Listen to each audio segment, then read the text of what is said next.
Good evening, dear students. Biology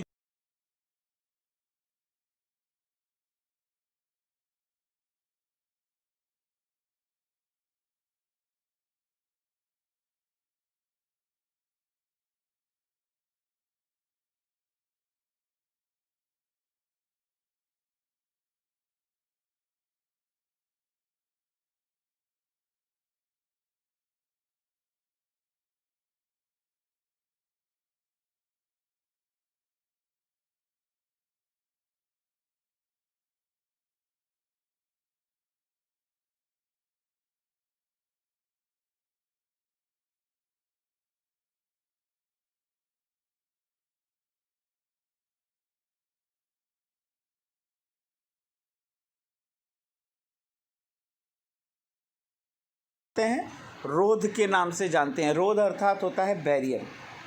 बच्चों, रोध का मुख्य अर्थात बैरियर का मुख्य काम क्या होता है? ये अंडाणुओं और शुक्राणुओं के मिलन को रोकता है, भौतिक रूप से इसे मिलने से रोकता है। अब ये दोनों उपाय अगर हम बात करें तो ये पुरुष और स्त्री दोनों के लिए उपलब्ध होता है ना। इनमें जो सबसे पहला ऑप्शन है बच्चों वो है कंडोम, जिसे हम लोग निरोध कहते हैं, है ना। ये अप्राकृतिक रोधक उपाय है। अगर हम बच्चों कंडोम की बात करें तो ये पतले रबर और लेटेक्स से बनाया जाता है। इसका उपयोग पुरुष के लिंग या स्त्री की योनि और गर्भाशय ग्रीवा को संभोग से ठीक पहले क्या किया जाता है बच्चों? ढक दिया जाता है, जिससे कि गर्भाधान से बचा जा सके बच्चों, अगर हम अप्राकृतिक रोध या बैरियर की बात करें तो इसमें सबसे पहला कौन है बच्चों? कंडोम, जिसे हम लोग निरोध के नाम से भी हम जानते हैं। अब बच्चों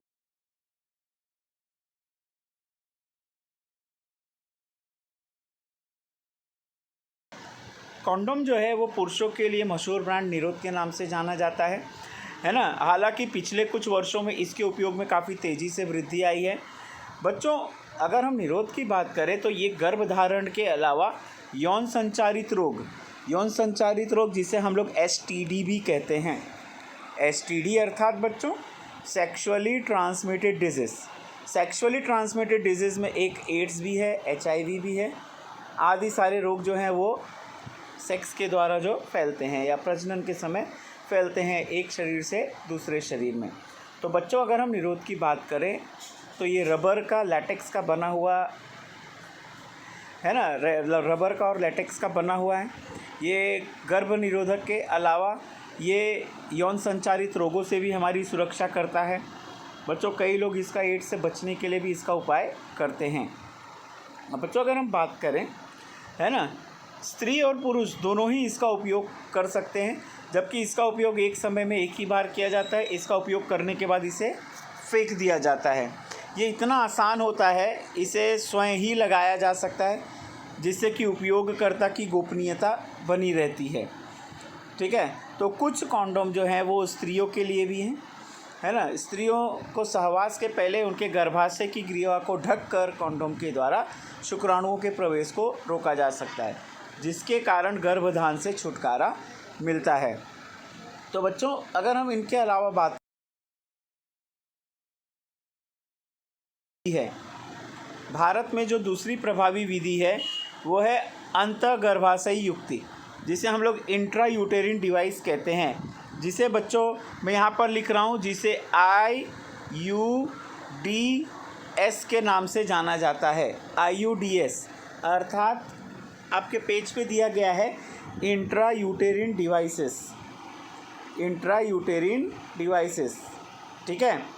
अब बच्चों, इंट्रा यूटेरिन डिवाइसेस जो है हम इसका उपयोग केवल एक ही बार कर सकते हैं। कोई ऐसे पुरुष और ऐसे स्त्री हैं जिन्हें गर्भ नहीं चाहिए होता है, जिनकी पहली औलाद है, अब वो दूसरी औलाद में गैप चाहते हैं, 5 साल का, 6 साल का, या जैसे उनकी फैमिली प्लानिंग हो, तो इन अंतःगर्भाशयी युक्तियों का प्रयोग वो कर सकते हैं। जब उन्हें गर्भ धारण करना है तो इन युक्तियों को निकाल कर वो गर्भधारण कर सकते हैं। तो बच्चों, कुछ युक्तियां ऐसी होती हैं जो परमानेंट होती हैं और हम उन्हें पुनः स्थापित नहीं कर सकते। जैसे कि आप जानते हैं, अगर अगर हम ऑपरेशन करा लेते हैं, फॉर एग्जांपल कोई ऐसे पेशेंट्स हैं जिन्होंने फैमिली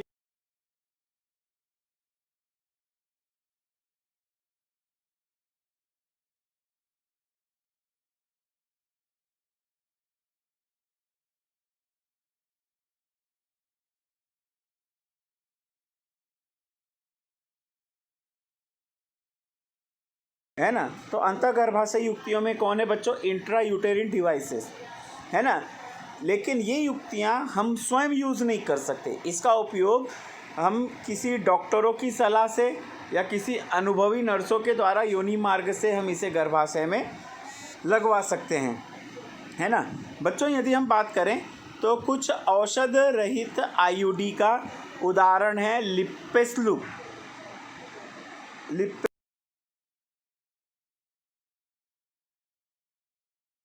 औषधि रहित है बच्चों, वो है लिपेस्लू। फिर तांबा मोचक आईयूडी, तांबा मोचक आईयूडी में कौन है बच्चों? ये हमारे वीएसक्यू के लिए बहुत ही इंपॉर्टेंट है। सबसे पहला कॉपर टी, कॉपर 7, मल्टीलोड 375, ठीक है। ये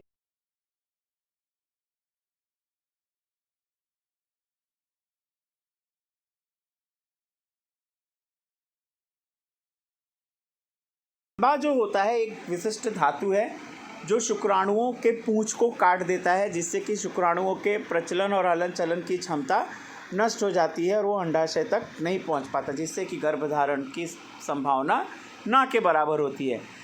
तांबा मोचक आईयूडी या अन्य औषध रही आईयूडी, आईयूडी तो आप जानते ही है, इंट्रा यूटेरिन डिवाइसेस। बच्चों इसके अलावा अगर हम बात करें, जितनी भी इंट्रा यूटेरिन डिवाइसेस हैं इनका उपयोग हम स्वयं नहीं कर सकते, हम स्वयं स्थापित नहीं कर सकते, ठीक है। इसके उपयोग के लिए हमें किसकी सलाह लेनी पड़ती है, किसकी सहायता लेनी पड़ती है? अनुभवी डॉक्टर और अनुभवी नर्सों की सहायता हमें लेनी सकती है। औषध रही आईयूडी का उदाहरण है लिपेस्लूप। तांबा मोचक आईयूडी में है copper T, copper 7 Multiload, 375 copper T, है ना। ये सब आईयूडी गर्भाशय के अंदर, है ना, आयन मोचित होने के कारण शुक्राणुओं की मारक क्षमता को ये कम कर देते हैं, ठीक है। अब इसके अलावा अगर हम बात करें बच्चों, इसके अलावा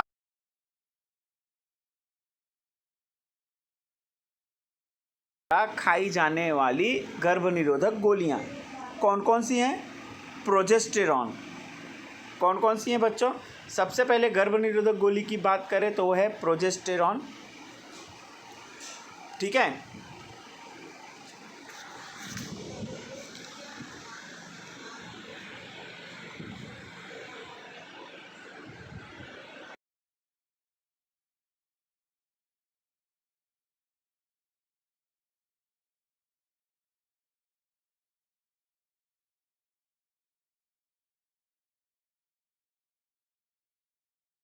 यहाँ पर जो दूसरा है आईयूडी वो है हार्मोन मोचक आईयूडी। बच्चों यहाँ पर बहुत आपको ध्यान देना पड़ेगा। हार्मोन मोचक आईयूडी का एग्जाम्पल कौन है? प्रोजेस्टासर्ट, LNG-20। तांबा मोचक आईयूडी का उदाहरण कौन है? Copper T, copper 7 Multiload, 375 copper T, ठीक है। ये आप लोग को विशिष्ट ध्यान देना है, ये VSQ वाले प्रश्न हैं आपके, ठीक है। अब ये जितने भी कॉपर टी हैं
बहुत इंपॉर्टेंट चीज़ है, वो है गर्भ निरोधक गोलियाँ, जिसे हम लोग सामान्यतः पिल्स के नाम से जानते हैं।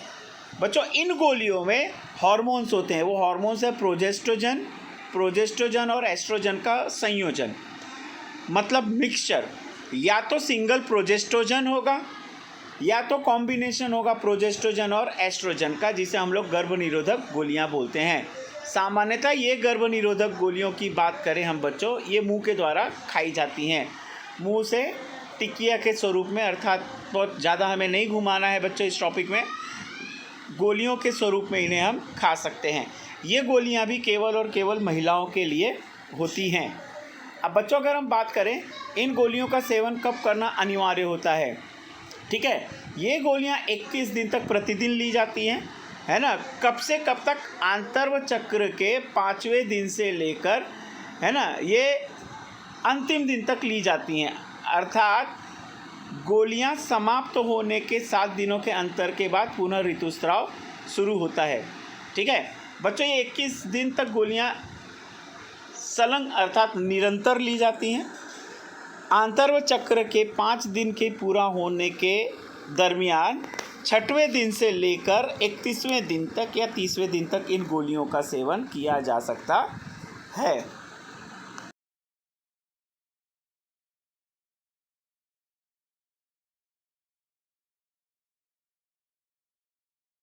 इन गोलियों का उपयोग क्या है, ये गोलियां करती क्या हैं? पहले बात तो ये हार्मोन से बनी है। कौन सा हार्मोन है? प्रोजेस्ट्रोजन। या तो प्रोजेस्ट्रोजन और एस्ट्रोजन का कॉम्बिनेशन हो सकता है, ठीक है। ये अंडोत्सर्जन और रोपण को संदमित करने के साथ साथ गर्भाशय ग्रीवा की श्लेष्मता की गुणवत्ता को भी बदल देता है, ठीक है ना, जिससे कि शुक्राणुओं के प्रवेश पर रोक लग जाती है या तो उनकी गति मंद हो जाती हैं। अब बच्चों, ये गोलियों की बात करें तो ये गोलियां गर्भ निरोधक के रूप में बहुत ही प्रभावशाली और बहुत ही कम दुष्प्रभाव वाली, दुष्प्रभाव अर्थात बच्चों साइड इफ़ेक्ट, जिसे हम लोग इंग्लिश में साइड इफ़ेक्ट कहते हैं, ये बहुत ही कम दुष्प्रभाव वाली होती हैं। साथ ही साथ इसे औरतों के द्वारा खूब स्वीकार किया गया है। बच्चों,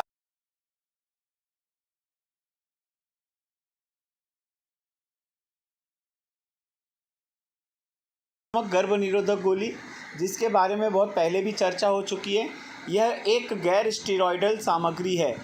यह हफ्ते में एक बार ली जाने वाली गोली है। इसका दुष्प्रभाव भी बहुत कम है और इसमें उच्च निरोधक क्षमता वाला गुण है। बच्चों, अगर हम देखें,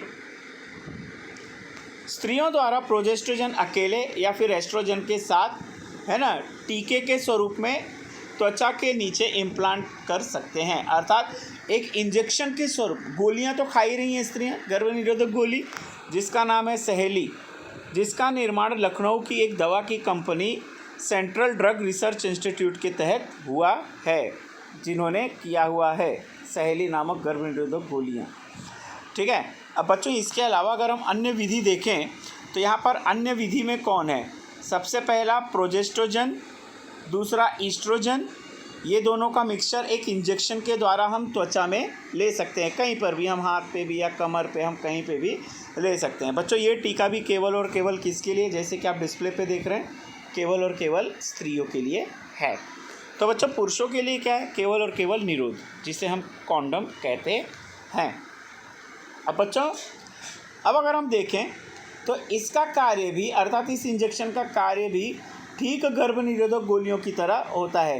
ये भी काफ़ी लंबी अवधि के लिए प्रभावशाली होते हैं, अर्थात प्रजनन करने के 72 घंटे के भीतर हमें ये इंजेक्शन लेना होता है। समझ गए बच्चों?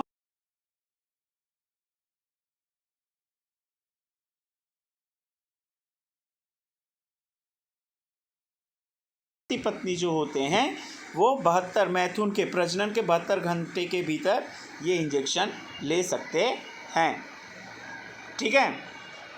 अब साथ ही साथ ये इंजेक्शन अन्य कारणों में भी काफ़ी प्रभावी पाया गया है, जैसे बलात्कार या सामान्य लापरवाहीपूर्ण असुरक्षित यौन संबंधों के कारण होने वाली सगर्भता से बचने के लिए भी इसका उपयोग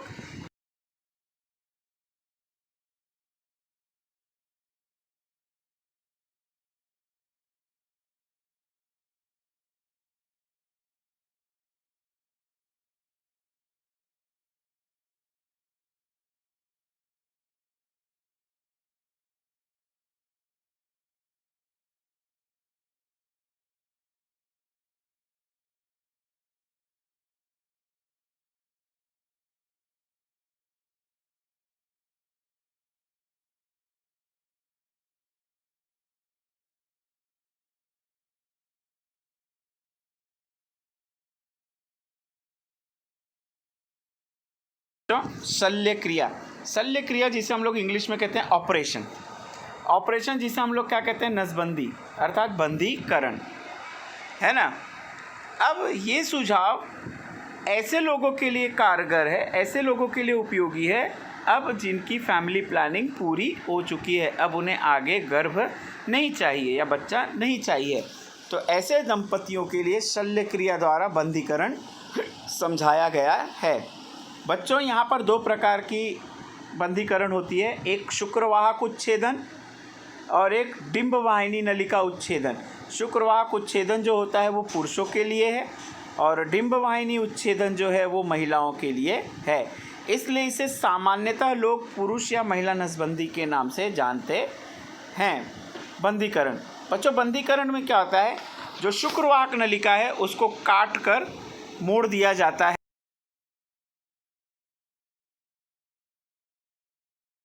देख रहे हैं, मैं आपको बता देता हूँ, ठीक है। ये है पुरुष नसबंदी अर्थात मेल और ये है महिला नसबंदी अर्थात फीमेल। अब बच्चों अगर हम बात करें तो यहाँ पर पुरुष नसबंदी की जो शुक्रवाहक नलिका है उसको इस प्रकार आप जैसे देख रहे हैं पिक्चर में, है ना, शुक्रवाहक नलिका को काट कर इसे सिल दिया जाता है या मोड़कर बांध दिया जाता है, जिससे कि शुक्र का वहन नहीं हो पाता, शुक्राणु जो होते हैं वो निषेचित नहीं हो पाते। जैसे कि मैं बता रहा था बच्चों, बंदीकरण की जो प्रक्रिया है उसे हम पुनः स्थापित नहीं कर सकते। पुनः स्थापित जैसे कि आप जानते हैं हम इसे वापस जोड़ नहीं सकते, एक बार कट गई तो कट गई, सिंपल, ठीक है। अब अगर हम महिला नसबंदी की भी बात करें तो इसमें जो अंडवाहिनी है ना, जिसे हम फैलोपियन नलिका कहते हैं, उसे काट कर इस प्रकार बांध दिया जाता है। दोनों भी परिस्थितियों में हम इन्हें पुनः स्थापित नहीं कर सकते हैं। तो बच्चों ये था हमारा शल्य क्रिया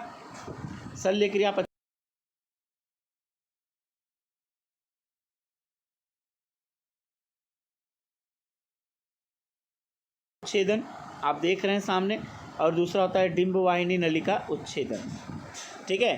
तो इस प्रकार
बार बार करने से, ठीक है, कौन कौन सी होती है,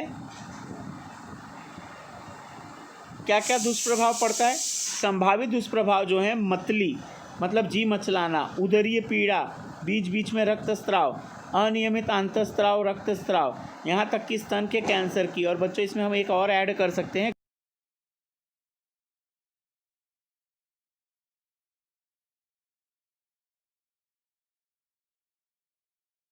वो है सगर्भता का चिकित्सीय समापन। क्या है, जिसे हम लोग क्या बोलते हैं, बताओ, चलो गेस करो। ये हिंदी वर्ड है, सगर्भता का चिकित्सीय समापन हिंदी वर्ड है, जिसे हम लोग एक इंग्लिश के वर्ड में काफ़ी जाना माना नाम है, जिसे हम किस नाम से जानते हैं बच्चों, एबॉर्शन के नाम से जानते हैं। एबॉर्शन, जिसे हम लोग गर्भपात कहते हैं। बच्चों अगर हम भारत जैसे विकसित देश की बात करें तो भारत जैसा विकसित देश, यहाँ पर अगर हम चर्चा करें तो भारत में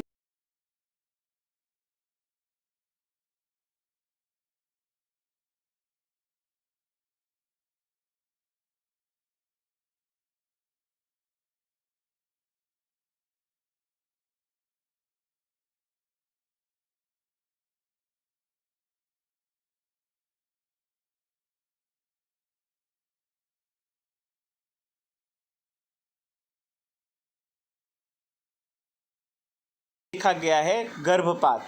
बच्चों, अधिकतर भारत जैसे विकसित देश की बात करें, जैसे कि अभी थोड़ी देर पहले मैंने चर्चा की, मैं बार बार पुनः इसलिए रिपीट कर रहा हूँ ताकि आपके दिमाग में बैठ सके और आप इसे आसानी से थियरी का रूप दे सकें। बच्चों, अगर हम बात करें तो यहाँ पर सगर्भता का चिकित्सीय समापन अर्थात क्या है? गर्भ को पूर्ण होने से पहले, अगर हम गर्भ का समय काल देखें तो मनुष्य में कितने महीने का माना गया है? 9 महीने का, है ना। 9 मंथ का पूरा गर्भ जब पूरा होता है तब जाकर डिलीवरी होती है। तो यहाँ पर गर्भावस्था पूर्ण होने से पहले जानबूझकर या स्वैच्छिक रूप से गर्भ का समाप्त करना प्रेरित गर्भपात या चिकित्सीय सगर्भता समापन अर्थात जिसे हम लोग MTP के नाम से जानते हैं, अर्थात medical termination of pregnancy, MTP कहते हैं। बच्चों, अगर हम TP का रेशो अर्थात अनुपात पूरी दुनिया की बात करें, हम केवल भारत की नहीं बात करें, लगभग 45 से 50 मिलियन अर्थात 4.5 से 5 करोड़ है। अगर हम ये अनुपात भारत के साथ जोड़ें तो यहाँ पर 95% जो प्रेगनेंसी अर्थात गर्भपात किया जाता है वो केवल और केवल महिलाओं के लिए अर्थात फीमेल कन्या भ्रूण हत्या के लिए किया जाता है। बच्चों, यहाँ पर आपका VSQ है, पूरी दुनिया में हर साल कितने MTP कराए जाते हैं? अगर मिलियन में है तो 45 से 50, अगर करोड़ में लिखना है तो हमें 4.5 से 5 करोड़ जितना होता है। अर्थात ये अगर गर्भपात अगर हम देखें तो ये पूरे संसार के कुल सगर्भताओं का 1/5वां भाग है। ठीक है। अब कुछ MTP में भावनात्मक, नैतिक, धार्मिक एवं सामाजिक पहलुओं से जुड़े होने के कारण बहुत से देशों में ये बहस जारी है ना, कि चिकित्सीय सगर्भता समापन को स्वीकृत या कानूनी बनाया जाना चाहिए या नहीं। अगर हम इस पर विस्तृत चर्चा करें तो गर्भपात अगर हम देखें तो अधिकतर चोरी छुपे तौर पर कराया जाता है। महिला भ्रूण हत्या अर्थात कन्या भ्रूण हत्या। अब कन्या भ्रूण हत्या को पुरुष और महिला के अनुपात को बचाने के लिए कन्या भ्रूण हत्या पर प्रतिबंध लगा दिया गया है। जो गर्भजल परीक्षण होता है, गर्भजल परीक्षण जिसे हम लोग इंग्लिश में आगे टॉपिक में है मैं बता दूंगा, लेकिन मैं भी एडवांस में आपको बता दे रहा हूँ, है ना। एमनियोसेंटेसिस एक ऐसी परीक्षण है, एक ऐसी जांच है जो गर्भ में पल रहे बच्चे का लिंग निर्धारण करती है। अर्थात गर्भ में पल रहा बच्चा पुरुष है या महिला है, अर्थात नर है या मादा है। अगर मादा है तो कई सारे लोग ऐसी होती हैं, कई सारी माताएं ऐसी होती हैं जो गर्भपात करा देती हैं। इसलिए इसके ऊपर एक विचार विमर्श हुआ।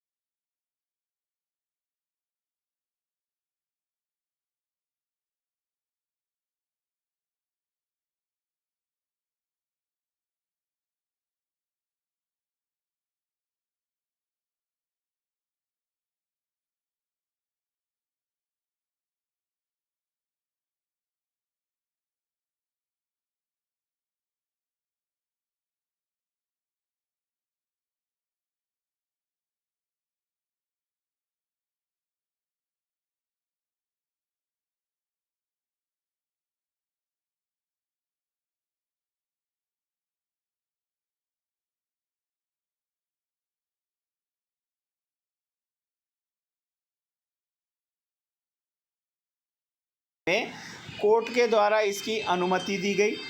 ठीक है। अब भारत जैसे विकसित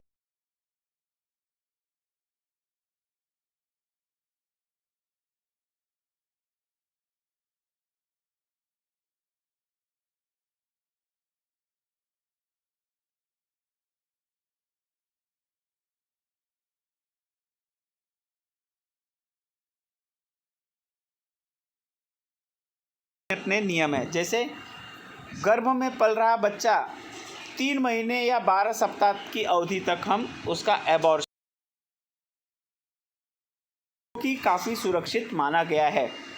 लेकिन बच्चों, अधिकतर मामलों में जो अविकसित राज्य हैं, जैसे जहाँ पर साक्षरता एकदम कम है, यूपी बिहार जैसे देशों की अगर हम बात करें बच्चों, वहाँ पर गर्भपात जो होता है वो किसी भी अकुशल नीम हकीमों के द्वारा करा लिया जाता है। यही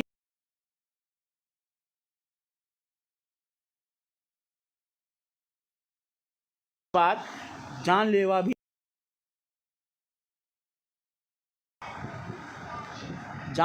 भी सिद्ध हो सकता है। ठीक है, क्लियर बच्चों। अब दूसरी खतरनाक प्रवृत्ति शिशु के लिए लिंग निर्धारण के लिए उल्बवेदन का दुरुपयोग। ठीक है, उल्बवेदन अर्थात एमनियोसेंटेसिस, ये एक प्रकार का टेस्ट है। इसलिए कई परिस्थितियों में ऐसा देखा गया है, भ्रूण मादा है तो एमटीपी कराया जाता है, जो कि पूरी तरह गैर कानूनी है। ठीक है, अब कई युवाओं में ये देखा गया है, ठीक है ना, माँ और भ्रूण दोनों के लिए खतरा होता है। ठीक है, इसलिए असुरक्षित मैथुन से बचाव के लिए प्रभावशाली परामर्श सेवाओं को देने तथा गैर कानूनी रूप से कराए गए गर्भपातों से बचने के लिए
ये रहा यौन संचारित संक्रमण, जैसे कि मैंने बताया बच्चों।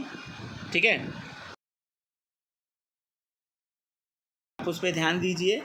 गोनेरिया, जिसे सुजाक बोलते हैं, सिफिलिस, हर्पिस, जनिनिक परिसर अर्थात जेनेटल हर्पिजा, क्लेमिडिया था, ट्राइकोमोनस था, लैंगिक मत्स्य, यकृत बी अर्थात हेपेटाइटिस बी, और इन सबसे ज़्यादा चर्चित और घातक जो है वो है बच्चों एड्स, जिसे हम लोग HIV के नाम से जानते हैं।